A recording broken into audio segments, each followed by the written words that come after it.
മാറ്റങ്ങളൊന്നുമില്ലാതെ ദിവസങ്ങൾ കഴിഞ്ഞുപോയി. ലച്ചു ഇന്ന് ഡിസ്ചാർജായി വീട്ടിലേക്ക് പോകുവാണ്. ഡോക്ടർ അവളുടെ മുറിയിലേക്ക് കയറി വന്നു. ശ്രീലക്ഷ്മി. ആ ഡോക്ടർ. എങ്ങനെയുണ്ട് പോ? കുഴപ്പമില്ല ഡോക്ടർ. 3 മാസത്തേക്ക് നല്ല റെസ്റ്റ് വേണം. തല അധികം അനക്കരുത്. പിന്നെ വേദന കൂടുതലാണെന്ന് തോന്നിയാൽ മാത്രം മെഡിസിൻ എടുത്താൽ മതി. Okay doctor. വേറെ ഒന്നുമില്ല. അടുത്ത മാസം ചെക്കപ്പ് തീയതിയിൽ വന്നാൽ മതി. ഡോക്ടർ അത്രയും പറഞ്ഞ് പുറത്തേക്ക് പോയി. അമ്മേ, എന്ന് നമുക്കിറങ്ങാം. ആ, മെഡിസിൻ വന്നില്ലല്ലോ, അത് കൊണ്ടുവരും. മോളെ വാ, അമ്മ പിടിക്കാം. ദേവിയമ്മ ലച്ചുവിനെ ചേർത്ത് പിടിച്ച് പുറത്തേക്കിറങ്ങി. അവരുടെ പുറകെ അഗ്നിയും. അവർ പുറത്തെത്തിയപ്പോൾ ഒരു സിസ്റ്റർ വന്ന് മെഡിസിൻ കൊടുത്തു. അഗ്നി കാറെടുത്തിട്ട് വന്ന് അവർ രണ്ടുപേരും അതിലേക്ക് കയറി. അഗ്നിയുടെ കാർ വീട്ടിലെത്തിയപ്പോൾ സുജാമ പുറത്തുണ്ട്. കാറ് നിർത്തിയപ്പോൾ ദേവിയമ്മ ഇറങ്ങി, പുറകെ ലച്ചുവും ഇറങ്ങി. അഗ്നി കാറ് പാർക്ക് ചെയ്തിട്ട് അവരുടെ കൂടെ അകത്തേക്ക് കയറി. അവളെ കണ്ടതും സുജാമ ചേർത്ത് പിടിച്ചു. അവരകത്തേക്ക് കയറി ഹാളിൽ അച്ഛമ്മയും അച്ചാച്ചനും അച്ഛന്മാരും ഇരിക്കുന്നുണ്ട്. ലച്ചുമോളെ, കുഴപ്പമൊന്നുമില്ലല്ലോ? ഇല്ല. വന്നതല്ലേ ഉള്ളൂ, പോയി റെസ്റ്റ് എടുക്ക്. അഗ്നി, മോളെ മുറിയിലേക്ക് കൊണ്ടുപോ. അഗ്നി ലച്ചുവിൻ്റെ അടുത്ത് വന്ന് കയ്യിൽ പിടിച്ചു മുകളിലേക്ക് പോയി. അവർ പോകുന്നത് നോക്കി നിന്ന് എല്ലാവരുടെയും ചുണ്ടിൽ ഒരു ചിരി ഉണ്ടായിരുന്നു. ദേവി, ഡോക്ടർ എന്ത് പറഞ്ഞു? കുഴപ്പമൊന്നുമില്ല, റെസ്റ്റ് എടുക്കാൻ പറഞ്ഞു. പിന്നെ വേദന കൂടുതലാണെങ്കിൽ മരുന്ന് കഴിച്ചാൽ മതിയെന്ന് പറഞ്ഞു. പാവം, മോളെ ശ്രദ്ധിക്കണം. ഞാൻ നോക്കിക്കോളാം അച്ഛാ. അഗ്നിയും ലച്ചുവും തമ്മിൽ അടുപ്പമില്ല എന്ന് വിചാരിച്ചേ. പക്ഷെ അന്ന് ആക്സിഡൻ്റായി ഹോസ്പിറ്റലിൽ ചെന്നപ്പോൾ മനസ്സിലായി അവൻ്റെ ഉള്ള്. അതെ, അന്നത്തെ അവൻ്റെ അവസ്ഥ എല്ലാവരും കണ്ടതല്ലേ. ഞാനൊന്ന് ഫ്രഷായിട്ട് വരാം. ദേവിയും അത് പറഞ്ഞ് മുറിയിലേക്ക് പോയി. ബാക്കിയുള്ളവർ ഓരോ കാര്യങ്ങൾ ചർച്ച ചെയ്ത് അവിടെ ഇരുന്നു. ഇതേ സമയം മറ്റൊരിടത്ത് അവൾ രക്ഷപ്പെട്ടു. അതെ, അവൾ ചാകുമെന്നാ ഞാൻ വിചാരിച്ചേ. ഒന്നും പറ്റിയില്ല. അവന്മാരെ വിളിച്ചിട്ട് കിട്ടുന്നില്ല. ഇനി അഗ്നി അവരെ പിടിച്ചോ? ഏയ്, പിടിച്ചെങ്കിൽ ഇപ്പം നമ്മളെ അവൻ ഇറക്കി വിടില്ലേ? അതെ. എന്നാലും അവൾ രക്ഷപ്പെട്ടു എന്ന് ഓർക്കുമ്പോൾ സമാധാനപ്പെട്, വേറെ വഴി നോക്കാം. അവൾ ജീവിച്ചിരിക്കുന്ന ഓരോ നിമിഷവും എൻ്റെ സമാധാനം നഷ്ടപ്പെടുകയാണ്. നമുക്കൊരവസരം കിട്ടും, അതുവരെ കാത്തിരിക്കാം. ഇനി കിട്ടുന്ന അവസരം നഷ്ടപ്പെടുത്തില്ല. അവളെ ഞാൻ കൊല്ലും. അതെ, അവൾ ഇനി ഇവിടെ ഉണ്ടാവില്ല. അഗ്നി ലച്ചുവിനെ ബെഡിൽ കിടത്തി. കുറച്ചു നേരം ഉറങ്ങിക്കോ, കഴിക്കാനാകുമ്പോൾ വിളിക്കാം. എനിക്കൊന്ന് ഫ്രഷ് ആകണം. അമ്മയൊന്ന് വിളിക്കുമോ? വിളിക്കാം. ഞാനൊന്ന് ഫ്രഷായി പോയിട്ട് വിളിച്ചിട്ട് വരാം. അതുവരെ കിടന്നു. അവളൊന്ന് മൂളി അവിടെ കിടന്നു. അവളെ ഒന്ന് നോക്കിയിട്ട് അവൻ ഫ്രഷാകാൻ കയറി. തിരിച്ചിറങ്ങുമ്പോൾ അവൾ നല്ല ഉറക്കമായിരുന്നു. വാതിലടച്ചവൻ താഴേക്കിറങ്ങി. ഹാളിൽ ആരെയും കണ്ടില്ല. അവൻ ദേവിയമ്മയുടെ മുറിയിലേക്ക് നടന്നു. അമ്മേ. അവൻ വാതിൽ തട്ടി വിളിച്ചു. അകത്തേക്ക് കയറി വാടാ. അവൻ വാതിൽ തുറന്ന് അകത്തേക്ക് കയറി. അച്ഛൻ അവിടെ ലാപ്ടോപ്പ് നോക്കിയിരിക്കുവാണ്. അമ്മ മുടി കെട്ടുവാണ്. എന്താടാ? അമ്മേ, അവൾക്കൊന്ന് ഫ്രഷ് ആകണമെന്ന്. ഇപ്പോൾ ഉറക്കാണ്. കുറച്ച് കഴിഞ്ഞൊന്ന് നോക്കിയാൽ മതി. ഞാൻ ഓഫീസിൽ പോകുക. ഞാൻ നോക്കിക്കോളാം. അച്ഛൻ ഓഫീസിൽ വരുന്നു? ഇല്ല, കിച്ചു അവിടെയുണ്ട്. എനിക്ക് വേറെ കുറച്ച് കാര്യങ്ങളുണ്ട്. എനിക്ക് കുറച്ച് കാര്യങ്ങൾ പറയാനുണ്ടായിരുന്നു. എന്താടാ? ഇപ്പോൾ പറയുന്നില്ല. ഓഫീസിൽ പോയി വന്നിട്ട് എല്ലാവരും ഇവിടെ ഉണ്ടാകണം. നീ പോയിട്ട് വാ. അഗ്നി എന്തെങ്കിലും കഴിച്ചിട്ട് പോടാ. ഞാൻ ഇപ്പോൾ വരാം. അമ്മ എടുത്തു വെക്ക്. അവൻ പുറത്തേക്ക് ഇറങ്ങി നേരെ അച്ചാച്ചൻ്റെ മുറിയിലേക്ക് പോയി. വാതിൽ തട്ടി അവൻ വിളിച്ചകത്തേക്ക് കയറി. എന്താ കണ്ണാ? എനിക്ക് കുറച്ച് കാര്യങ്ങൾ പറയാനുണ്ടായിരുന്നു. എന്താ പറഞ്ഞു? ലക്ഷ്മിക്ക് ആക്സിഡൻ്റ് ആയത് എങ്ങനെയാണെന്ന് അറിയോ? ഇല്ല, നീ തെളിച്ചു പറ. രവി അമ്മാവനാണ് അതിനു പിന്നിൽ. അവനോ? അവനെന്തിന്? ശ്രേയ, അവളാണ് കാരണം. എൻ്റെ ദൈവമേ, ലച്ചുമോൾക്കൊന്നും പറ്റാതിരുന്നത് നന്നായി. എന്താ ചാച്ച ഞാൻ ചെയ്യേണ്ടത്? നിനക്ക് തീരുമാനിക്കാം. അതേ കണ്ണ, നിനക്ക് എന്തും ചെയ്യാം. ഇത്രയും നാൾ വെറുതെ വിട്ടത് തന്നെ തെറ്റായി പോയി. ഞാൻ ഓഫീസിൽ പോകുക. വന്നിട്ട് തീരുമാനമുണ്ടാകണം. നീ പോയിട്ട് വാ. ലച്ചുമോളെ ഒന്ന് ശ്രദ്ധിക്കാൻ ദേവിയോട് പറഞ്ഞേക്ക്. പറയാം എന്ന് ഞാൻ ഇറങ്ങുക. അവൻ പുറത്തേക്ക് ഇറങ്ങിപ്പോയി. അവനെന്തിനാ ഇതൊക്കെ ചെയ്യുന്നേ? ശ്രേയവൻ കെട്ടില്ലല്ലോ, അതാണ് കാരണം. അവൻ്റെ ഇഷ്ടമല്ലേ നോക്കേണ്ടത്, അല്ലാതെ. ലച്ചുമോള് രക്ഷപ്പെട്ടു എന്നറിഞ്ഞ് ഇനിയും എന്തെങ്കിലും ചെയ്യുമോ? അവൻ തീരുമാനിക്കട്ടെ. ഇത്രയും കാലം പോട്ടെ എന്ന് വിചാരിച്ചതാണ് കുഴപ്പം. അതെ, ഇവിടുന്ന് ഇറക്കി വിട്ടാലും പിന്നെയും എന്തെങ്കിലും ചെയ്യുമെന്ന് ഉറപ്പാണ്. അവൻ തീരുമാനിക്കും, ഞാൻ തടയില്ല. അഗ്നി ഭക്ഷണം കഴിച്ച് മുറിയിലേക്ക് പോയി. ലച്ചു ഉറക്കാണ്. അവൻ അവളെ ഒന്ന് നോക്കിയിട്ട് ലാപ്ടോപ്പ് എടുത്ത് ബാഗ് വെച്ചു. ഡ്രസ്സ് ചേഞ്ച് ചെയ്ത് അവളുടെ അടുത്തേക്ക് ചെന്നു. ഇത്രയും ദിവസം കൊണ്ട് അവൾ ആകെ ക്ഷീണിച്ചു പോയിട്ടുണ്ട്. അവളോട് പറഞ്ഞിട്ട് പോകണമെന്ന് അവൻ ഓർത്തു. പിന്നെ ഉറക്കം കെടുത്തണ്ടായി എന്ന് വിചാരിച്ചു. ലാബ് ബാഗ് എടുത്ത് വാതിൽ തുറന്ന് പുറത്തേക്കിറങ്ങി. അഗ്നി പോകുന്നത് ശ്രേയ കാണുന്നുണ്ടായിരുന്നു. അവൾ ചുറ്റും നോക്കി അവൻ്റെ മുറിയിലേക്ക് കയറി. ബെഡിൽ കിടന്നുറങ്ങുന്ന ലച്ചുവിനെ കാണും തോറും അവൾക്ക് ദേഷ്യമടക്കാനായില്ല. വാതിൽ ചേർത്തടച്ചുകൊണ്ട് അവൾ സൗണ്ട് ഉണ്ടാക്കാതെ ലച്ചുവിൻ്റെ അടുത്തേക്ക് നടന്നു. അടുത്ത് കിടക്കുന്ന തലയിണ എടുത്തിട്ട് അവളുടെ മുഖത്തേക്ക് വെച്ച് ശക്തിയിൽ അമർത്തി. ലച്ചു ഞെട്ടിക്കൊണ്ട് കൈയും കാലുമിട്ട് അടിച്ചുകൊണ്ടിരുന്നു. അപ്പോഴേക്കും ഡോറ് തുറന്ന് ആരോ അകത്തേക്ക് കയറി വന്നു. ശ്രേയ ഇതൊന്നും അറിയാതെ അവളെ ശ്വാസം മുട്ടിച്ചിരിക്കുവാണ്. ആരോ പുറകിൽ നിന്ന് പിടിച്ചു വലിക്കുന്നതറിഞ്ഞ് അവൾ തലയിണ കയ്യിൽ നിന്ന് പോയി. അവളെ തിരിച്ചു നിർത്തി കരണം പുകച്ചൊരടി കൊടുത്തു.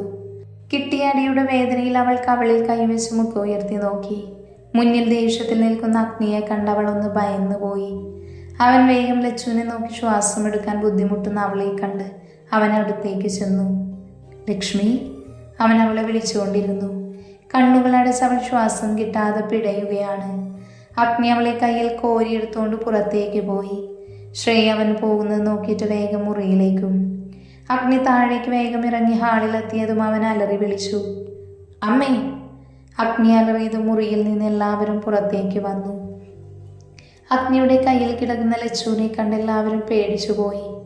അയ്യോ, എൻ്റെ കുഞ്ഞിനെന്താ പറ്റിയേ? ദേവിയമ്മ അവൻ്റെ അടുത്തേക്ക് വന്ന് ചോദിച്ചു. ലച്ചു ബോധമില്ലാതെ കയ്യിൽ കിടക്കുവാണ്. അതൊന്നും പറയാനിപ്പോൾ സമയമില്ല. അച്ഛ, വണ്ടിയെടുക്ക്, ഹോസ്പിറ്റൽ പോകണം. അവൻ മാധവനോട് പറഞ്ഞുകൊണ്ട് പുറത്തേക്ക് ഇറങ്ങി. അവൻ്റെ പുറകെ ദേവിയമ്മയും മാധവച്ചനും ഇറങ്ങി. കാറെടുത്തതും അവർ അതിലേക്ക് കയറി. കുറച്ച് സമയത്തിനു ശേഷം അവർ ഹോസ്പിറ്റലിലെത്തി. അവൻ കാറിൽ നിന്ന് അവളെ കയ്യിൽ കോരിയെടുത്ത് അകത്തേക്ക് ഓടി.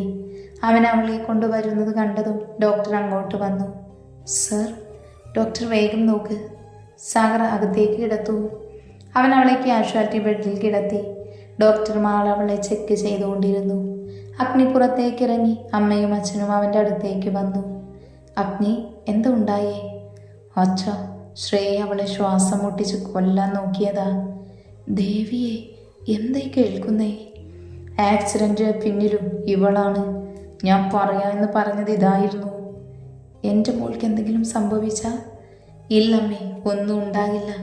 ഞാൻ കണ്ടതുകൊണ്ട് രക്ഷപ്പെട്ടു.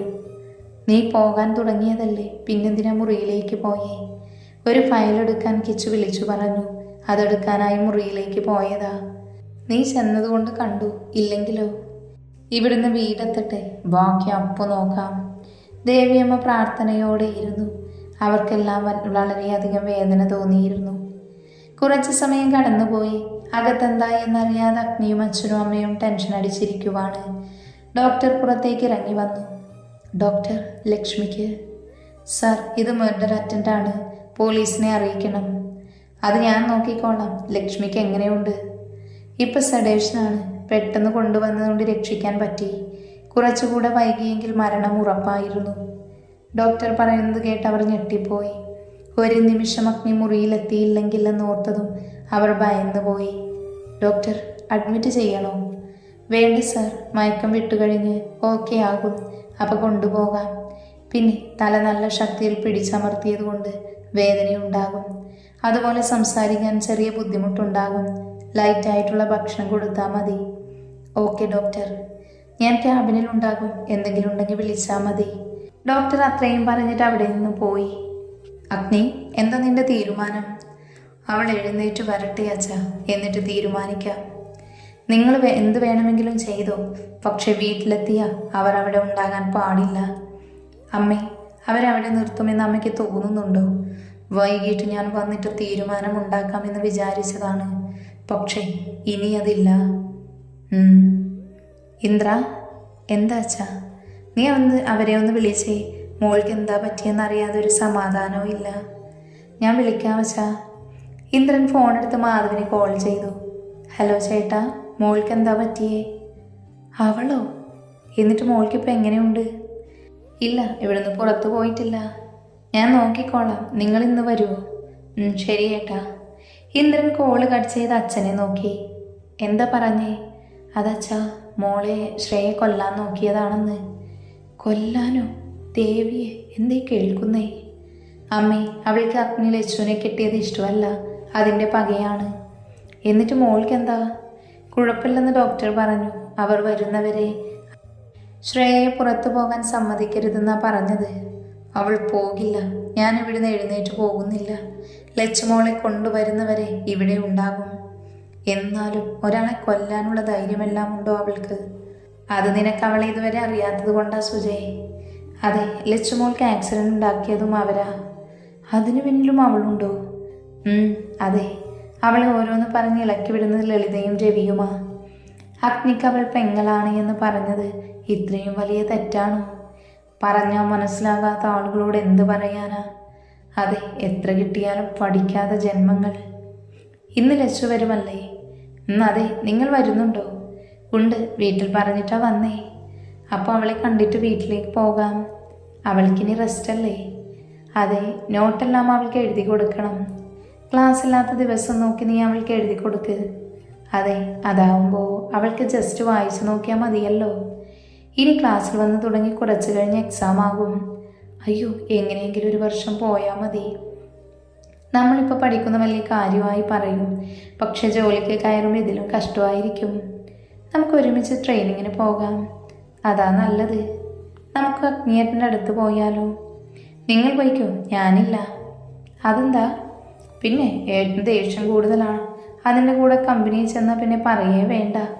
എന്തെങ്കിലും തെറ്റ് കണ്ട ബന്ധമൊന്നും നോക്കില്ല. അതിന് പറയുന്ന പണി ചെയ്താൽ പ്രശ്നമില്ലല്ലോ. അതെ, നമുക്ക് അങ്ങോട്ട് പോകാൻ കല്ലു.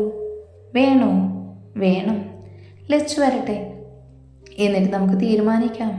ഓക്കെ. കിച്ചു അഗ്നിയെ നോക്കിയിരിക്കുക. സമയം കടന്നുപോയി. അഗ്നി വന്നില്ല. അവൻ ഫോണെടുത്ത് അഗ്നിയെ വിളിച്ചു. ഹലോ, നീ എവിടെയാ? ഞാൻ ഹോസ്പിറ്റലിൽ. അവിടെ എന്താ, നീ വീട്ടിലെത്തിയതല്ലേ? ശ്രേയ വീണ്ടും പണി തുടങ്ങി. അവൾ എന്താ ചെയ്തേ? ലക്ഷ്മിയെ കൊല്ലാൻ നോക്കി. വാട്ട്? അതെ, നീ പറഞ്ഞ ഫയൽ എടുക്കാൻ മുറിയിലേക്ക് ഞാൻ ചെന്നത് കൊണ്ട് രക്ഷപ്പെട്ടു. ഇല്ലെങ്കിൽ പിന്നെ നോക്കണ്ടായിരുന്നു. അവളെ വെറുതെ വിട്ടാൽ ശരിയാകില്ല. ഇല്ല, വീട്ടിലെത്തിയാൽ പിന്നെ അവളുടെ അവസാന. ഞാൻ വരണോ? ലച്ചുവിനിപ്പോൾ എങ്ങനെയുണ്ട്? ഇപ്പോൾ ഓക്കെയാണ്. മയക്കമുണർന്ന വീട്ടിലേക്ക് പോകാം. എന്ത് കഷ്ടമാണ്. ഒന്ന് ഓക്കെ ആയി വരുന്നതേ ഉള്ളൂ, അതിനിടയില്ല. ഇനി എന്തായാലും ശ്രേയ വീട്ടിലുണ്ടാകില്ല. കല്ലു അറിഞ്ഞു? ഇല്ല, ആരെയും അറിയിച്ചിട്ടില്ല. അതെ, ക്ലാസ് കഴിഞ്ഞ് വന്നിട്ട് അറിഞ്ഞാൽ മതി. നീ അവിടെ അർജൻറ്റ് വർക്കെല്ലാം തീർത്തിട്ടില്ല, വീട്ടിലേക്ക് വാ. ഓക്കെ. കിച്ചു കോള് കട്ട് ചെയ്ത് വർക്ക് ചെയ്യാൻ തുടങ്ങി. ലച്ചു പതിയെ കണ്ണ് ചിമ്മി തുറന്ന് ചുറ്റും നോക്കിയപ്പോൾ ഹോസ്പിറ്റലാണെന്ന് മനസ്സിലായി. പെട്ടെന്നാണ് ആരോ തന്നെ ബലമായി ശ്വാസം മുട്ടിച്ചത് ഓർമ്മ വന്നത്. അവൾ ഭയന്ന് ചുറ്റും നോക്കി. ആരെയും കാണാതെ വന്നത് പിന്നെയും അവൾക്ക് പേടി തോന്നി. അവൾ സംസാരിക്കാൻ നോക്കി. തൊണ്ടയിൽ വേദന തോന്നി. കണ്ണു നിറഞ്ഞൊഴുകി. കൈകൊണ്ടടുത്ത് സ്റ്റാൻഡ് പിടിച്ചു വലിച്ചു. അത് മറിഞ്ഞു വീണ് സൗണ്ട് കേട്ട് നേഴ്സ് അവളുടെ അടുത്തേക്ക് വന്നു. എന്താണ് മേഡം? അവൾ ചുറ്റും നോക്കി പേടിയോടെ അവരെ നോക്കി. എന്താ മേഡം, ആരെങ്കിലും വിളിക്കണോ? അവളൊന്നും മിണ്ടാതെ അവരെ ഒന്ന് നോക്കി. നേഴ്സ് അവളെ നോക്കിയിട്ട് പുറത്തേക്ക് പോയി. അഗ്നി സർ, ലക്ഷ്മി മേഡം കണ്ണു തുറന്നു. അവർ പറഞ്ഞതും അഗ്നിയും അമ്മയും അച്ഛനും അകത്തേക്ക് കയറി. മോളെ, ദേവിയമ്മ വിളിക്കുന്നത് കേട്ട് ലച്ചു നോക്കി. അമ്മയെ കണ്ട് അവൾക്ക് സമാധാനമായി. ദേവിയമ്മ അവളുടെ അടുത്തിരുന്ന് തലയിൽ തലോടി. കുഴപ്പമൊന്നുമില്ലല്ലോ? ഇല്ല. വളരെ പതിയെ അവൾ മറുപടി പറഞ്ഞു. സംസാരിക്കാൻ ബുദ്ധിമുട്ടുണ്ടോ? സാരമില്ല, പതിയെ ശരിയാകും. സിസ്റ്റർ, ഡോക്ടർ വന്നില്ലേ? വിളിച്ചിട്ടുണ്ട് സർ, ഇപ്പോൾ വരും. ഓക്കെ. അപ്പോഴേക്കും ഡോക്ടർ വന്നു. ശ്രീലക്ഷ്മി, ഇപ്പോൾ ഓക്കെ ആയോ? സംസാരിക്കാൻ ബുദ്ധിമുട്ടുണ്ടല്ലേ? പതിയാണെങ്കിലും സംസാരിക്കണം കേട്ടോ. വേറെ പ്രശ്നമൊന്നുമില്ല. ഇനി വീട്ടിൽ പോയി റെസ്റ്റ് എടുക്കണം. Okay doctor. സാർ, ഇനി പോകാം, വേറെ ഒന്നുമില്ല. ഓക്കെ. ഡോക്ടർ അത്രയും പറഞ്ഞിട്ട് പോയി. എന്നാൽ പോകാം. ലച്ചു അവരെ പേടിയോടെ നോക്കി. പേടിക്കേണ്ട മോളെ, അമ്മിനി മോളുടെ കൂടെ ഉണ്ടാകും. അവൾക്കത് കേട്ട് സമാധാനമായി. പിന്നെ അവർ അവിടുന്ന് വീട്ടിലേക്ക് തിരിച്ചു. അഗ്നി തള്ളിയിട്ട് പോയപ്പോൾ മുറിയിൽ കയറിയതാണ് ശ്രേയ. അവൻ തിരിച്ചു വന്ന എന്തെങ്കിലും പ്രശ്നം ഉണ്ടാകുമോ എന്നോർത്ത് അവൾക്ക് പേടി തോന്നി. അവൾ ഈ ചെയ്തതൊന്നും ലളിതയും രവിയൊന്നും അറിഞ്ഞിട്ടില്ല. അഗ്നി വരുന്നതിന് മുമ്പ് ഇവിടുന്ന് പോയാലോ എന്ന് അവൾ ആലോചിച്ചു. അങ്ങനെ പോയാൽ പിന്നെ ജീവനോട് കിട്ടില്ല. ഇവിടെയാകുമ്പോൾ സേഫാകും. കുറച്ച് കരഞ്ഞു കാണിച്ചാൽ മതി. ഓരോന്ന് ആലോചിച്ച് അവൾ മുറിയിൽ അങ്ങോട്ടും ഇങ്ങോട്ടും നടക്കുവാണ്. താഴെ കാർ വന്ന സൗണ്ട് കേട്ട് അവൾക്ക് പേടിയായി. ലച്ചുവിനെയും കൊണ്ട് അവർ അകത്തേക്ക് കയറി. മോൾക്കിപ്പോൾ എങ്ങനെയുണ്ട്? അവൾക്ക് കുഴപ്പമില്ല, സംസാരിക്കാൻ കുറച്ച് ബുദ്ധിമുട്ടുണ്ട്. ദേവി, നീ അവളെ മുറിയിലേക്ക് കൊണ്ടുപോക്കോ. അമ്മേ, ഇവിടെ താഴെ അമ്മയുടെ മുറിയിലേക്ക് കിടത്തിയാൽ മതി അവളെ. കിച്ചു ഇപ്പോൾ വരും, വന്നിട്ട് കുറച്ച് കാര്യങ്ങളുണ്ട്. അതുവരെ അവൾ അമ്മയുടെ കൂടെ ഇരിക്കട്ടെ. ദേവിയമ്മ ലച്ചുവിനെ കൊണ്ട് മുറിയിലേക്ക് പോയി. അവളെ ബെഡിൽ കിടത്തി പുതപ്പ് കൊണ്ട് മൂടി. മോൾക്ക് കഴിക്കാൻ എന്തെങ്കിലും കൊണ്ടുവരട്ടെ? ഇപ്പോൾ വേണ്ട അമ്മേ. എന്ന് മോൾ കുറച്ചു നേരം ഉറങ്ങിക്കോ. അവൾ പതിയെ കണ്ണടച്ച് കിടന്നു. ദേവിയമ്മ അവളെ ഒന്ന് നോക്കിയിട്ട് ഫ്രഷാകാനായി പോയി.